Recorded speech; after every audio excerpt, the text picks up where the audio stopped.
Affinity explains why hemoglobin carries more or less oxygen in different situations. Here's a capillary filled with red blood cells. Surrounding the capillary are body cells and interstitial fluid. Each red blood cell contains thousands of hemoglobin molecules, each carrying oxygen. While bound to the large hemoglobin molecule, oxygen is unable to leave the cell. When one of those oxygen molecules dissociates or breaks off from the hemoglobin, it is now small enough that it can leave the cell. This free oxygen can even leave the capillary and enter body cells. We know that oxygen is bound to hemoglobin when it's inside the red blood cells, and it's free while in the blood plasma. So for simplicity, let's only draw the oxygen molecules. When oxygen leaves the blood vessel, that lowers the oxygen content of the blood. And what happens when blood oxygen levels decrease? A decrease in oxygen levels leads to a decrease in the saturation of hemoglobin. This is called moving along the curve. If oxygen levels continue to decline, then so will saturation. But notice how the initial decrease in oxygen content led to a small decrease in saturation, but the next decrease in oxygen led to a larger effect. This is because when hemoglobin is more highly saturated, it has a higher affinity to oxygen. It does not want to let go of or dissociate from the oxygen. But when hemoglobin is less saturated, affinity declines too. This means hemoglobin isn't as attached to the oxygen, and so more oxygen dissociates. When one oxygen dissociates from hemoglobin and leaves the blood, that decreases the blood oxygen content and therefore decreases hemoglobin's affinity for oxygen. This means it's even easier for another oxygen to pop off and leave the blood vessel.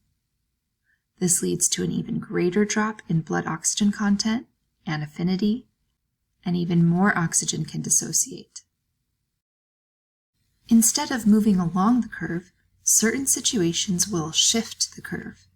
An example of this is that fetal hemoglobin has an oxygen-hemoglobin dissociation curve that is shifted up from adult hemoglobin. This is the reason why babies are able to get oxygen while still in the womb. Let's see how it works. Imagine mom and baby have the same oxygen content. Since baby has a higher affinity for oxygen, it will have less free oxygen compared to mom. Free oxygen is able to leave the capillary, and so it moves down its gradient to wherever has less free oxygen. In this case, it moves across the placenta into baby's blood. Baby's hemoglobin is very attracted to oxygen, so it will snatch up the free oxygen from mom. Now that mom has lost some oxygen, her hemoglobin's affinity for oxygen will decrease, and that in turn frees up more oxygen, which baby can then use, and so on. While fetal hemoglobin's dissociation curve is shifted up, there are other conditions that can also shift the curve down. A shift down illustrates a decrease in affinity. This means that at any given oxygen content, shifting the curve down will free up more oxygen. For example, heat, the presence of carbon dioxide, and acid can all effectively decrease hemoglobin's affinity for oxygen, shifting the curve down. Shifting the curve down means that less oxygen will be bound to hemoglobin and more will be free to move into your body cells.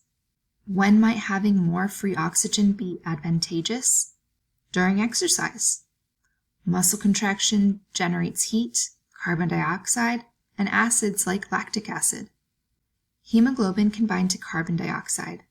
When that happens, there is one less binding space available for oxygen. That is why carbon dioxide decreases the oxygen hemoglobin saturation. The same happens with hydrogen ions that are generated by acids. To summarize, if you have a certain amount of oxygen in your blood, you can see how saturated your hemoglobin is. If you shift the curve up, that increases affinity, which translates to more oxygen being bound to hemoglobin, and therefore less free oxygen. If you shift the curve down, that decreases affinity, which translates to more oxygen being free.